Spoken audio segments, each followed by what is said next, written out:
Rumble on the Rocks, Povetkin versus Whyte II, 27th of March, basically this Saturday night. Let's talk about it here on BWTM Sports.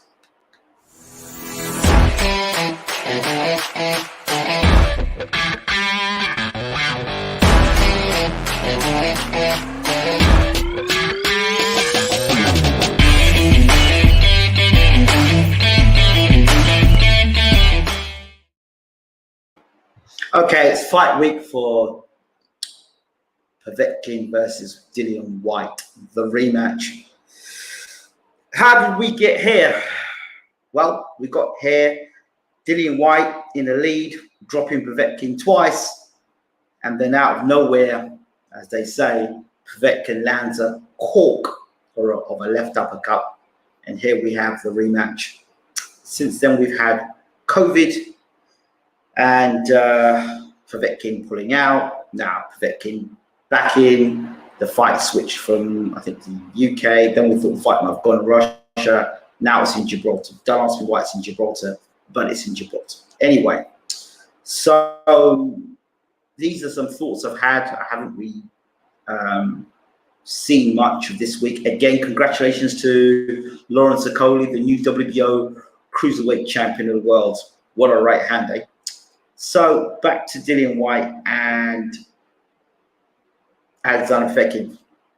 You know, I was looking at some of the footage of Dillian Whyte and what he was saying in terms of going into this rematch. And I always listen to what a fighter has to say going into a rematch. Remember I said to you about Cecilia Brækhus when she was going into a rematch. She came up with all these excuses, but she was determined. She said that, you know, I can beat Jessica McCaskill.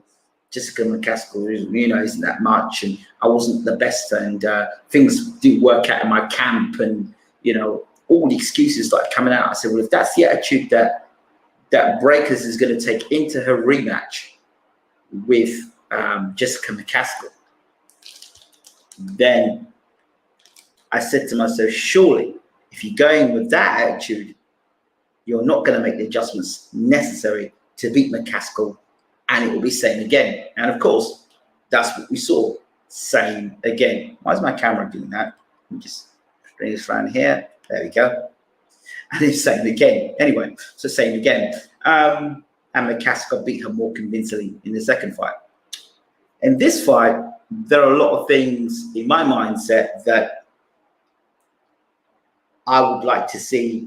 The first thing I saw, which already bothered me, was in his conversation. They showed a clip of Dillian Whyte on the pads, and in the pads was Xavier Miller, and I'm seeing his back already.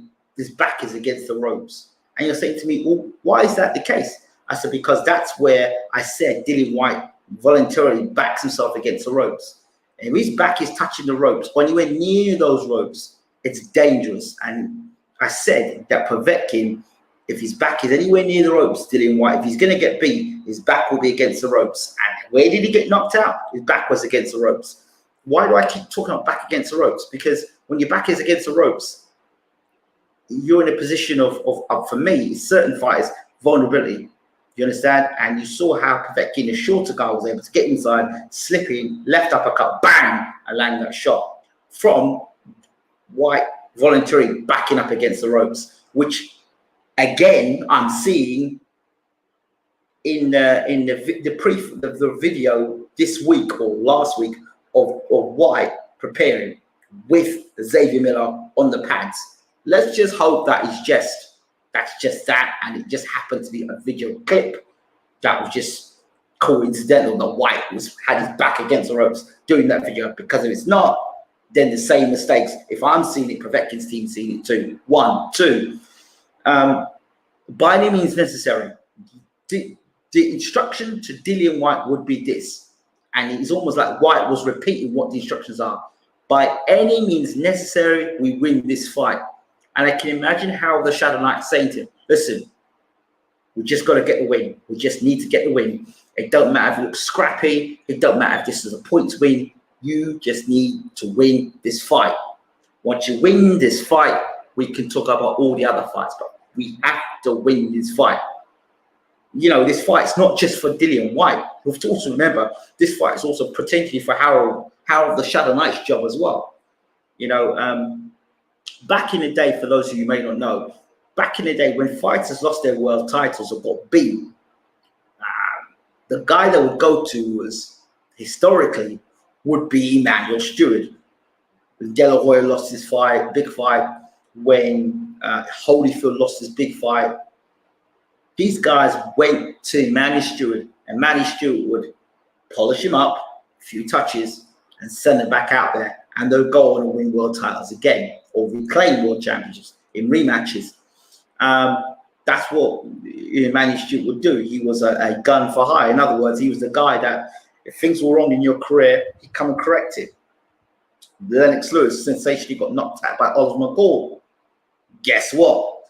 Lennox Lewis, employs Emmanuel Stewart, and there you have right there the legendary career of Lennox Lewis, how Emmanuel Stewart changed his career.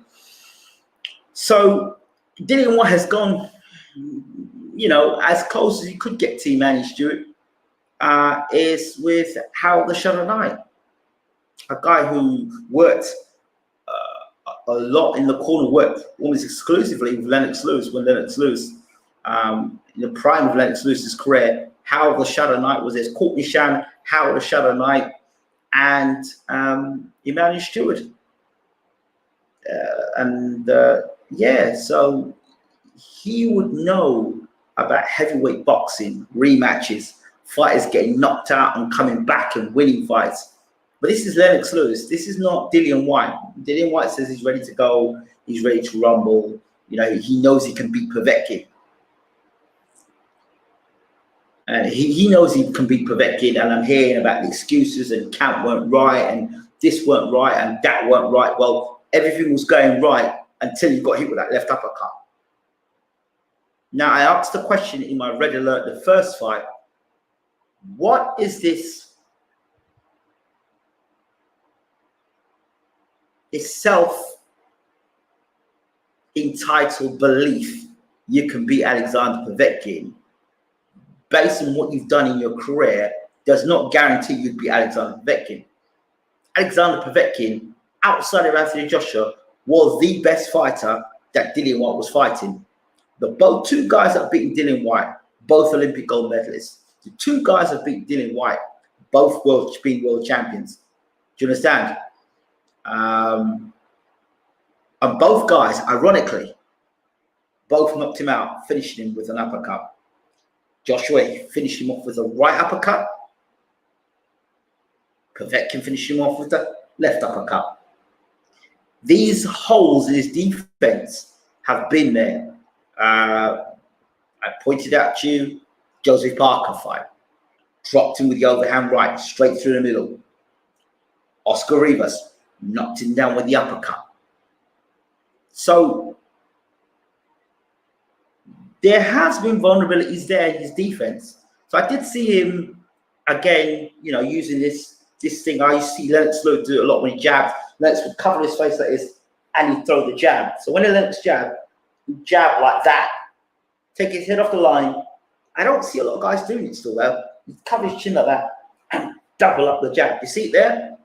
Cover the chin, bam, bam, there. See, if Whyte was throwing that jab to Povetkin like that, so you see, he'd throw in the jab, though it's difficult to correct, that way, as opposed to throwing a jab this way. You see the difference?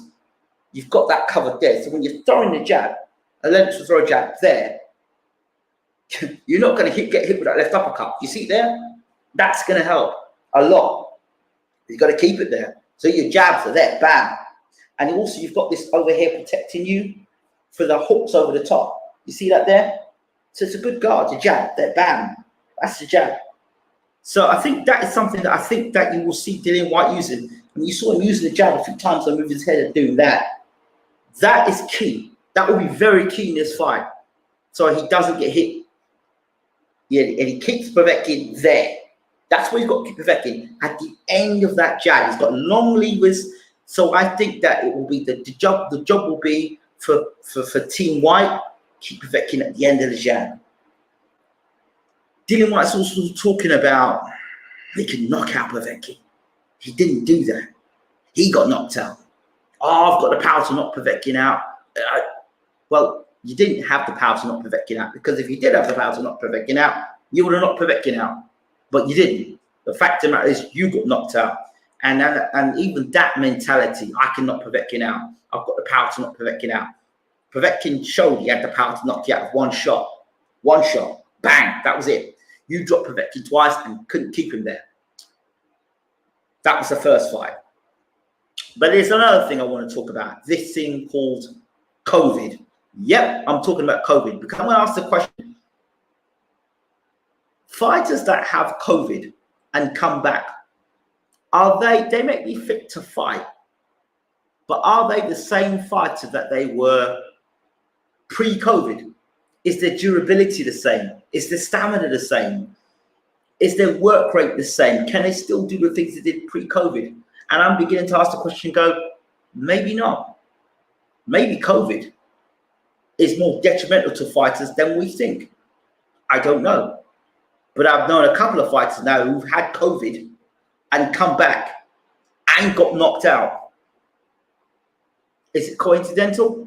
Maybe. Maybe not. Let's get people that are in the room and hear what they're saying. Good to see you again, bro. Have a bad feeling about Saturday.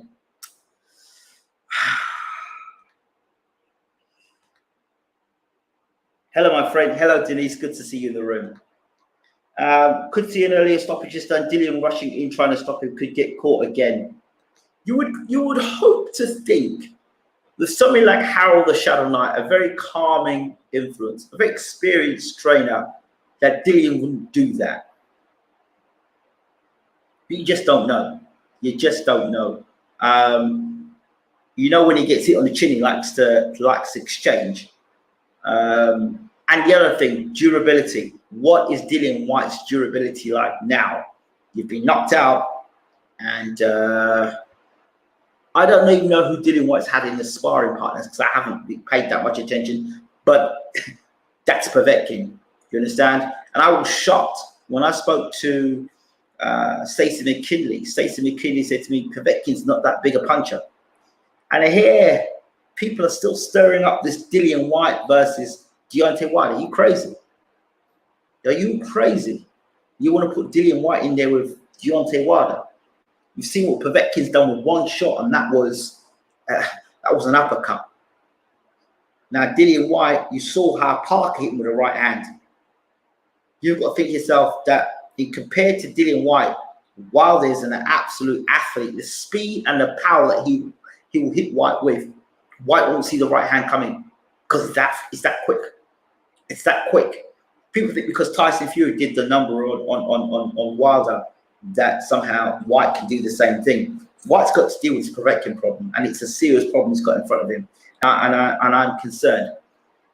For me, two things he must do in this fight: keep Povetkin long, yeah. You see, like that.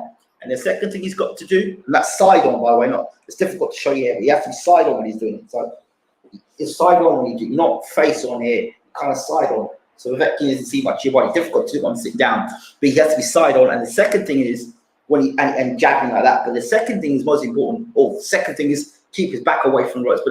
But there was another point I was going to mention as well. That was very important. I've totally lost my point now. I'll come back to it.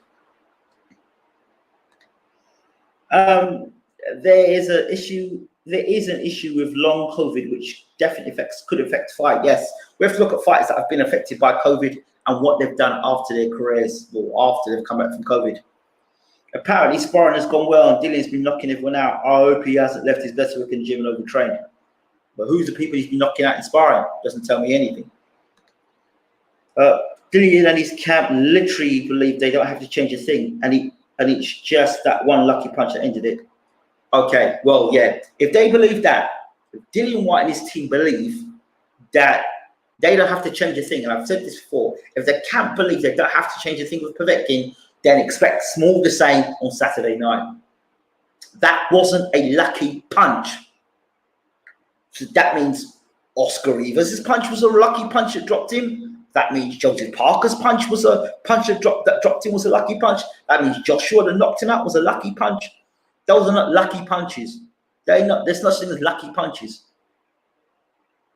If he got caught in the first round at a wild, it was an exchange, and then some wild punch got thrown in. It was a wild punch he got caught with. That's different. These are not wild punches. These are placed punches. And there's a huge disrespect to Povetkin. And if his team are amateurish enough to believe that it was, this was the third thing I was going to talk about. So holding. So the jab and to hold Povetkin. Double up the jab, walk Povetkin back. Walk him back. Get on him, lean on him. Put all that weight and lean on Povetkin. Old school. Tie him up, lean on him. Lean on him, lean down on him. You want to get hit with a good shot, lean on him. Reset, behind the ref, and start again. Behind the jab. Bam, bam. Keep Povetkin at arm's length. Povetkin should not be getting past that jab.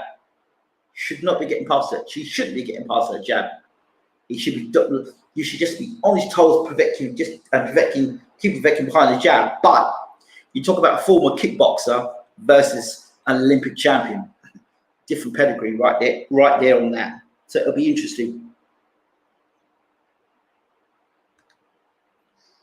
So if they really believe that, I believe there was an interview with Darren Barker asked the same question if everything needs changing. And Barker's face, he was mortified when he found out that they did believe any changes were necessary. So if they really believe that no changes are necessary, then Harold the Shadow Knight, I wouldn't expect Harold the Shadow Knight to come out of the line like that. A far more experienced trainer as Harold the Shadow Knight, who's been there, seen it, done it, trained with Lennox Lewis, and has seen Lennox get knocked out. I mean, if Lennox Lewis went into his rematch against Hasim Rahman and said to himself, well, there's nothing I have to change.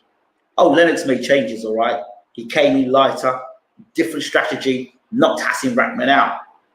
Do you understand? So if he, even when Lennox fought Holyfield the first and the second time, different strategies. So I don't believe, even if they thought that, the thing is, if Dillian himself thinks that, if he believes his own hype and he mentally believes, all I need to do is go there, hit Povetkin, then that will be out in the game plan. So which game plan is he going to use? Is he going to go back to what Mark Tibbs taught him? Is he going to do what Xavier Miller taught him?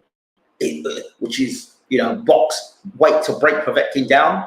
Why would you do that against a guy that's much older? What you really want to do is take the fight to the older man and make his legs work.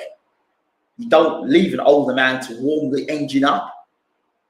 And then once he warms the engine up, you're trying to get rid of him. This guy's going to take you out. So that was shocking tactics. If that was the tactics to try and break him down by pickpocketing, no. That's why he got knocked out. Because that's not the way Dillian Whyte fights.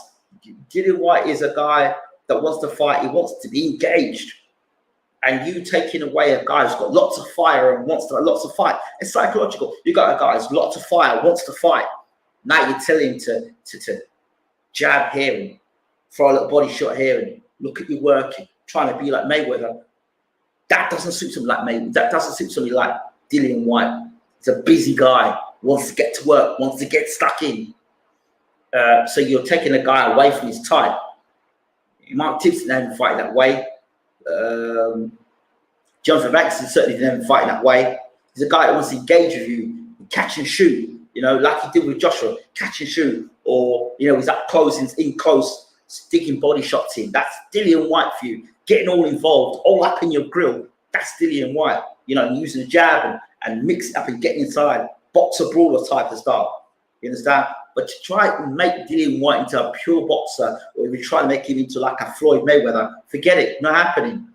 You've got to see what your fighter has, his best, what he does best, working with that. And, if you're working on your weaknesses more than your strengths, then your strengths become your weaknesses. All right? So I'm not telling these people how to do their job because they're far more experienced than myself, but common sense must lead in this situation. It has to lead. It really has to, How much use do you think Xavier Miller has in camp now? It would be good to hear from him before Saturday. Well, I would prefer to hear from Harold the Shadow Knight, a guy who's been in there with former undisputed heavyweight champion of the world, a guy that we've featured quite a few times. Harold the Shadow Knight knows his boxing, smart guy, and when you've got that sort of experience in the corner, I don't think Harold Shadow Knight as well, he'd want to make an impression, because a lot of people probably would have forgotten Harold the Shadow Knight. He would want to make an impression with Dillian Whyte to say, you know what, we win this fight, we win it well, and who knows, he could end up being the full-time trainer for Dillian Whyte, and then Xavier being the assistant trainer, because you just have to be honest in terms of experience and know-how. Harold's been there, and it's not no disrespect to Xavier. Harold's been there, and you need the most experienced guy in the biggest fight. He messed up the first time, you can't mess up twice, because it's bye-bye Harold Shadow Knight, bye-bye Xavier Miller, and bye-bye Dillian Whyte. Whyte says, oh, I can fight on forever. Yeah, but boxing's not like that, because they already made it difficult. When he was fighting well and he was moving up the rankings, they were making it difficult for him to fight, to get that world title shot. So you think the WBC now have got an opportunity to get Dillian Whyte out of the way? They're going to just roll the welcome carpet out for Dillian Whyte again? No. So if he gets knocked out again by Povetkin, he'll be got on another route, or he's got a long way back. Or what weight would you like to see him come in at? I don't know. I would like to see him come in at a weight that I wouldn't like to see him come in heavy, too heavy. I would like to see him come in at a good weight that he can move around the ring, and he's not going to tire. The stamina thing's an issue for Dillian Whyte as well. I think later on in fights, Dillian Whyte does have stamina issues. We saw it against Parker. We saw it against Oscar Rivas. For whatever reason, the Maskev Rackman bouts keep popping in my mind. Yeah, well, we saw it happen both times with Rackman. Maskev knocked Rackman out twice, I believe, in those fights. So he just needs to be careful. He needs to be careful. And he cannot make the cardinal sin that most people take into rematches, which is, I'm a better fighter, I just have to turn up and fight. No, you don't just have to turn up and fight, because that's what happened in the first fight. You turned up, you fought, and got knocked out. Where is the evidence that Dillian Whyte is a better fighter than Povetkin? Boxrec tell us KO Povetkin. That's it. You know, it's not how you open the show, it's how you close the show. And Povetkin showed how to close the show. And it's not like people say it's a lucky punch. What? So Povetkin, you know, ask yourself this question. How would Dillian Whyte have done with Michael Hunter that night that Povetkin was fighting? Can Dillian Whyte beat Michael Hunter? I think that's a tough fight. Very tough fight. Speed, movement, boxing ability. So, and remember, this is a 40 or 41-year-old Alexander Povetkin. And we're talking about this being a dangerous fight. And he's calling out guys like Andy Ruiz and Deontay Wilder, who's been set up as an eliminator. Would you put your house on a right hand from Deontay Wilder, landing on Dillian Whyte, chin and him taking it? Based on what you saw with the Povetkin fight, the Rivas fight, the Parker fight, the Joshua fight? I wouldn't want to see that fight. I would swerve that fight. If I'm Dillian Whyte's management, I swerve the Wilder fight. I swerve it, because it's not, there's no point. Yeah, the fans might want that, but the fans clearly don't want you to be a world champion. I would swerve that fight, and I would only fight Wilder if I had the world title in my hands. Otherwise, I'm not fighting Deontay Wilder. No business in that. I don't care what the fans say. Good evening, Ingrid. The issue is that Whyte has found himself hurt, dropped by uppercuts inside when he lost concentration. What has he done to resolve this? We talked about defense. I said one of the ways he can resolve the defense is this here, to prevent that uppercut when he's jabbing. Okay, but And that's keeping Povetkin at distance. Jab it, boom, boom, keeping at distance. If Andy Ruiz gets on you and hurts you, he will not let you out of the round. Ask Anthony Joshua. Yeah, that's what I said in my breakdown to Joshua versus Ruiz, the first fight. I said if Ruiz catches Joshua with that left hook, then he won't give Joshua a chance to recover like Dillian Whyte or Klitschko did. That would be the difference, and that's what happened. I don't care if Whyte is 400 years old. That vibranium in his right hand is a game changer for anyone. He can't let Povetkin get in the distance. I know he can't. He's got to keep him up. He's got to keep him at the end of that jab. Must keep Povetkin at the end of the jab by any means necessary. I can imagine how the show like when that guy gets cut, just tie him up. Just tie him up. If they don't believe that Whyte has to be practicing tying up and wrestling and tying up, he needs to be tying up. As soon as Povetkin gets close, tie him up, hold him, lean on him. And the referee's going to be keen to fight as well. I still don't know why the fight's in Gibraltar. I don't know why the fight's in Gibraltar, but it is what it is. Yeah, and everybody work out why the fight's in Gibraltar.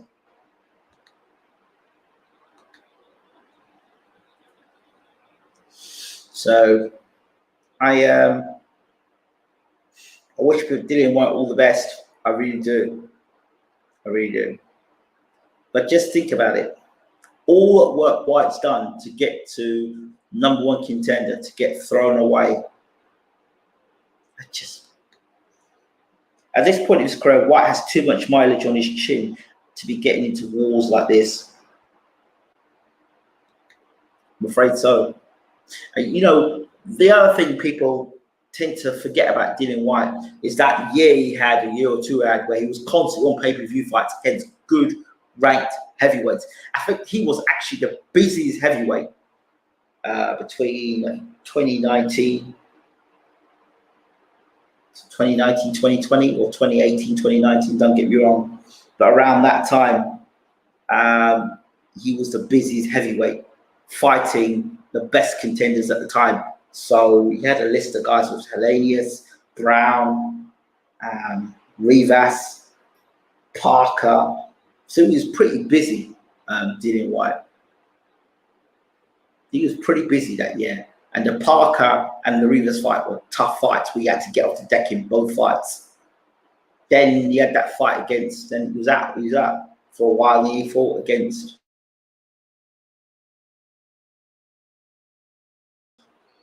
and fought Povetkin, wasn't it? I think so, fought Povetkin. So, as for Povetkin, the biggest question for me is that how much has COVID taken out of Alexander Povetkin? Because if Dillian Whyte catches him with the same punch, the same left hook, and drops him, Povetkin can't get up, then you ask yourself the question, is it because of COVID that Povetkin couldn't get up? Because I was asking myself the question when Golovkin was laid out flat, or Golovkin was not laid out flat by a Kolek. I'll say, that's a great punch. And it probably would have laid him out in his prime. But I just wondered to myself, how much of COVID affected Golovkin when he got hit with that right hand? I mean, that was a beautiful right hand, well-timed, beautiful, great punch, landing to the southpaw. I asked myself, how much has COVID affected this fighter coming into the fight? The fighting style of Whyte does not incline towards longevity. The come forward, mauler, brawler. Look at Jack Dempsey. That style gives you a short prime. None of the maulers last long. But you see, we talk about boxing styles, and I think they were trying to refine Whyte. I think at least Mark Tibbs was trying to refine him, get him using the jab more, and being a boxer puncher. That's what I think Tibbs was doing with him. And you can see the differences in Dillian Whyte and improvements. If you were calling Whyte, what is advice England between rounds, and what are the 3 keys to victory? I think I said them already. Keep that flipping hand under your chin to make sure you don't get hit with the uppercut at any point in time. Keep Povetkin long at all times. Keep your back off the ropes, and at all times, When you get Povetkin, get on him, tie him, lean him, get on his back, really lean on him, lean all your weight on him to take the legs out of Whyte. That's what I would do. And lots of feints and changing angles in Povetkin. Do not stay in one spot. Do not stay in one spot against Povetkin. Lots of feints. Mix up your shots. So don't land everything heavy at once. Do you understand? Mix it up. Mix it with some light shots, heavier shots, speed of shots as well. Don't allow Povetkin to time you. Keep your head moving. Dillian and his camp asked for proof with Povetkin's camp to provide the evidence for COVID, but none was given. I don't believe he had it. Just wanted extra time to prepare.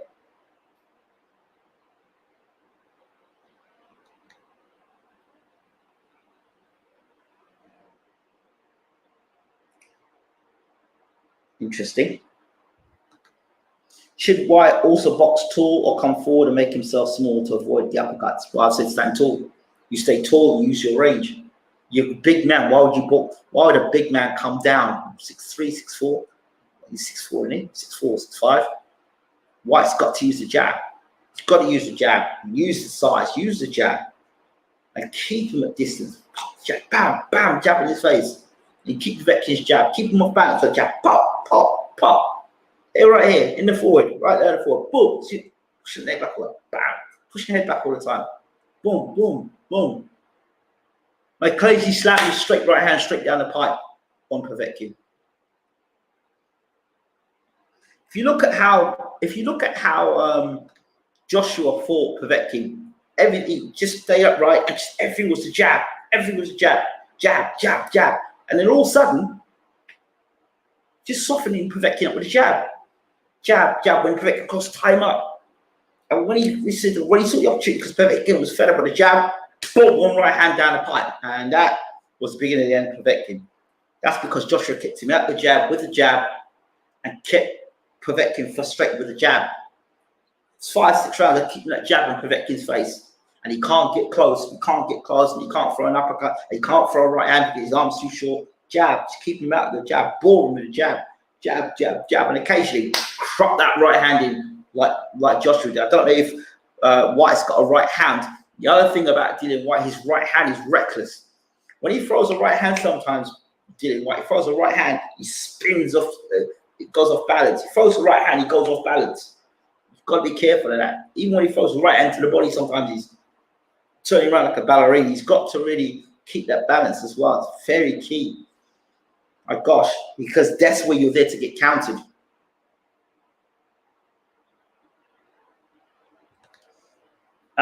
Dillian was his most active 2017 to 2019. Helenius, Brown, Parker, Chisora twice, Rivers Park. See, all those fights there, they weren't easy fights. The Helenius fight was a long fight. The Brown fight wasn't so much of a long fight. The Parker fight took something out of thing. The two fights with Chisora were tough fights. The Rivers fight was a tough fight. The Povetkin fight got knocked out in. So, I mean, it's not been easy fights. They've not been easy fights for Dillian Whyte. He's not capable of those fights. He's not, I've won his fights easy, no problems. He's had a fight with all these guys. He hasn't won these fights easy. So, I'm not sure where this Dillian Whyte will definitely beat Povetkin comes from. In the beginning, I don't know where it came from. It was always a dangerous fight. If you get that jab in his face and it's stiff, that causes opponents, he sets him up for a later KO. That's what I'm saying. Got to just use the jab, soften him up with a jab, book the jab, jab, and good footwork as well. And keep off them ropes. Keep off them ropes. Jab, hold the center of the ring. Bam, jab, bam, bam, bam. You know, has Dillian Whyte got the jab to do that consistently for 12 rounds? If need be. Can he do it for 12 rounds? Can he jab and grab? Can he do that? Can he really replicate a Klitschko type style? Or will he be tempted to brawl and fight? And if Povetkin hits on the chin again, can Whyte take it? If White gets through this and lands the Wilder fight, Jesus Christ, people are still talking about the Wilder fight. Why are they talking about? Why can't this man just get past this fight and forget the Wilder fight? We need to understand that he won't be the White that fought AJ, so there be signs of decline. Yeah, the White that fought AJ was unfit and was injured, and I said this to people over and over and over again before the fight. Keep off the ropes. That was what I was screaming at Maurice Hooker when Ortiz was on him like a mugger on Camden Road. I never rated Maurice Hooker. I didn't stay up for that fight. I went to sleep. I went to sleep. Some fights you just fall asleep on, man. You can't be bothered with. And that's just one of them fights.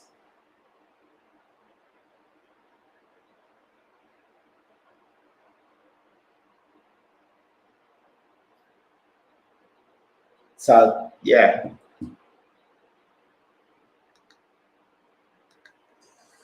So I just hope that Dillian Whyte is in the best shape physically, mentally, emotionally. The camp's gone well. He's listened to Howard the Shadow Knight, and he's learned from Howard the Shadow, and his ego doesn't get in front of what needs to be done. He can keep the ego in check, be professional, and get the job done. Because if he doesn't, he could be seeing himself asleep in Gibraltar as well.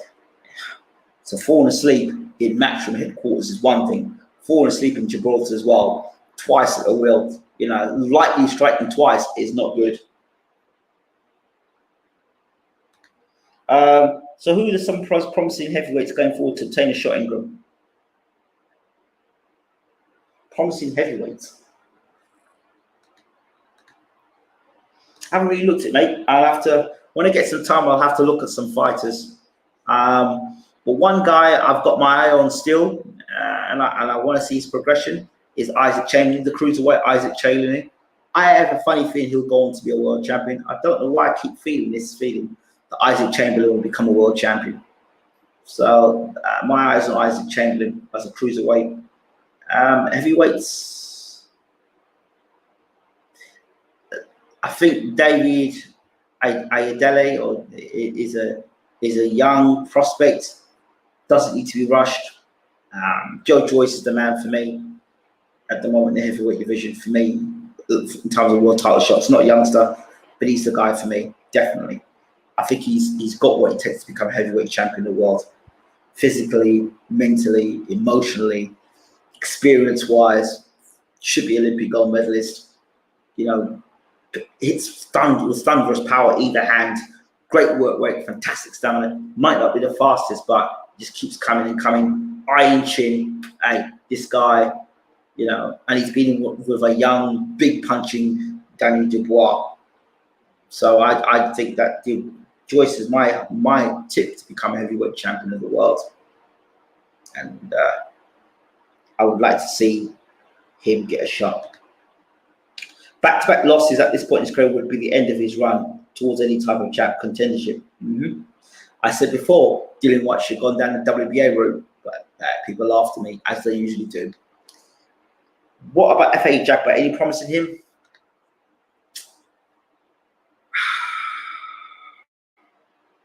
I think F.A. Jackbat was overhyped in the first place. I think that F.A. Jackbat, it's a mental thing with F.A. Jackbat. And don't know what's going on at the moment, but we'll see. How many fights should Dubois have before jumping back in the heavyweight run towards the championship? Well, I think Dubois needs to have a serious look at himself, and he needs a father figure. He don't just need a trainer, he needs a father figure. He needs a guy that's going to sit down with him, literally, not being funny. He needs a guy that's going to hold his hand and take him to the toilet and bring him out of the toilet. He literally needs that kind of a father figure. Literally needs that kind of a father figure. Or else I can see Daniel Dubois being used and abused. You heard it here. I can see him being used and abused. While I'm at it, while we talk about heavyweights, there's one heavyweight I do want to talk about from the UK. And this isn't good news. but I'm going to talk about him. Been featured on our channel before. His name is Martin Bakole. Sorry, Lawrence Okoli. Martin Bakole. This young man, I have big concerns for. I have serious concerns for. He reminds me of Howard Eastman. Sort of like sort of sparring mentality stroke. He's got ability, but he seems to have a sparring mode mentality. His last fight against Kuzman, he shipped way too many right hands. He's going to have to tighten up that defense very quickly, because if Bakole doesn't tighten up defense, what happened to him against Michael Hunter will happen again. I'm not convinced he has got over the Michael Hunter issue. I really am not. And I'm not convinced if he fought Michael Hunter again, he can beat Michael Hunter, because he's getting hit with way too many right hands. And that's against Kuzman, who's as slow as a snail. Could you imagine him getting hit with them right hands again by Hunter? I mean, where is he going boxing like that at world level? You know, but boxing fans will let that go on and let that slide and forget about it. The guy's got talent, but he's another one that's just doing what's just enough. But he's getting hit with too many right hands. In the heavyweight division, one right hand is too many right hands. But he just takes right hands for fun, like he's a goalkeeper stopping shots. It's not good.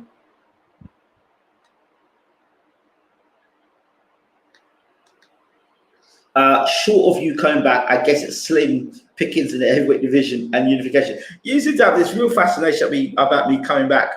Yes, I am making a comeback of sorts. We'll have to wait and see what that comeback is. But it's big news.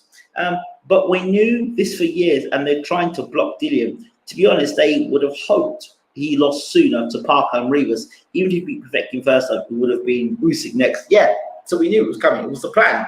It was always the plan. Do you believe Joyce can walk through Wilder's punching power as well?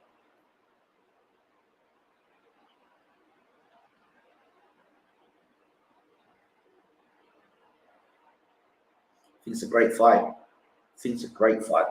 You see, what you have to understand about that fight is that Joyce has a jab. Joyce can jab. He can box. His boxing skills, I think, are probably better than Wilder's. And the way you neutralize that right hand is by doubling up that jab. And Joyce can put significant pressure on Wilder. If Joyce can back Wilder to the ropes, force Wilder to back him against the ropes, I think it's a good fight. I think it's a damn good fight. Joyce can punch with either hand. I think it's a great fight. The jab might neutralize that, take that right hand away. Might. It's a great fight. He's been on pay-per-view, got people expecting too much from Dillian Whyte. Oh, really? I think pay-per-views in the UK is very much it's an illusion, because I said this before. Dillian Whyte, I think, should have gone to the US. Bless me. I think he should have gone to the US and got a bigger audience. You got pay-per-view in the UK. I think pay-per-view in the UK is a big thing. You know how big the UK is? You know how big the UK is? They try and you can fit the UK into America. Then try and fit the UK into Africa. Do you understand what I'm saying to you? Fit the UK into Russia. Do you see what I'm saying? Pay-per-view in the UK is a big thing. You know, unless you're Anthony Joshua, that's a little different. But even Anthony Joshua, could he sell out an arena in America? I don't think so. Could Dillian Whyte sell out an arena in America? I don't think so. But if Dillian Whyte had a dance partner like Deontay Wilder, I think that could happen. But he couldn't sell out himself. Tyson Fury can't sell out a UK arena. He was people walking out the arena when he was fighting. And Bob Aaron's been complaining about Tyson Fury and making losses. So I don't know. We don't know if Wilder is still Wilder. We need him to know how much of a dent his first loss had in him. That's the real question. You don't know if Wilder's Wilder. What you think his punching power is gone? I would want to put my chin on the line to find out that question. Some fighters never had that after their first loss. Mike Tyson, Nassim Hamid, George Foreman, Jack Dempsey, and many others. They shut themselves. We need to know if Wilder fits in here. Yeah, we do need to know that. He needs to come back and fight soon. Pay-per-view means nothing. You have Chisora on pay-per-view with 10 losses. Sadly, this is how Dillian will end up as new Chisora in terms of being the nearly man. If he gets chinned on Saturday night,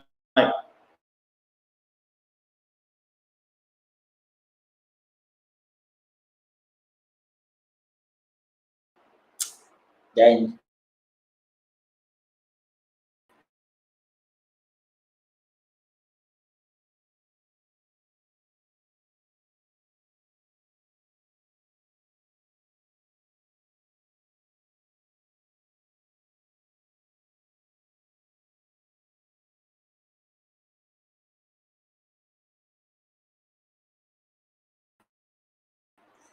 rumbles on the rocks would be good.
Sorry about that. I don't know what happened there. A bit odd. So we can get back into this room now. Apologies for that. We're back. Don't know what happened there. No idea what happened there.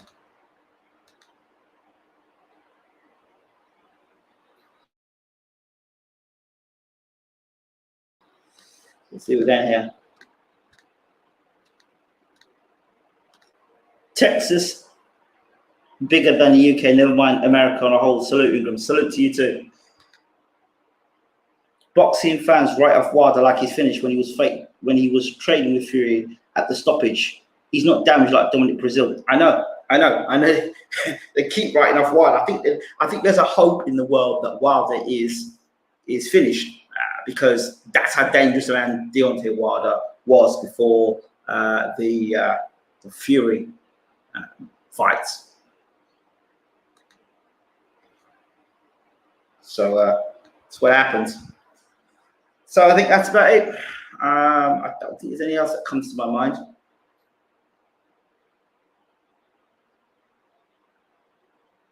Yeah, that's it. All the best to Dillian Whyte this weekend and Team White. and all the best for Alexander Povetkin again. So have they tightened up that defense? Will Dillian Whyte be able to stay with his back against, away from the ropes? Will he cover his chin when he's jabbing? Will he tie Povetkin up when necessary? Will he tie Povetkin up and walk him back? Will he do those things? Or will he just go out there and try and have a brawl and have a tear up with Povetkin? It would be exciting, that I wouldn't want to see that for Whyte. It's all on the line for literally for Dillian Whyte, his team. How the Shadow Knight, obviously, Dillian Whyte getting scorched again by Povetkin would not look good in Harold Shadow Knight whatsoever. So there's a big opportunity for Harold there to sell himself in the UK as a top trainer, and it starts by him putting things in place by any means necessary. Get the win. That's what I'd be telling Dillian Whyte, and let's see what happens. Don't forget to rate and subscribe. This is me, Ingram Jones from BWTM Sports, and I believe we're out.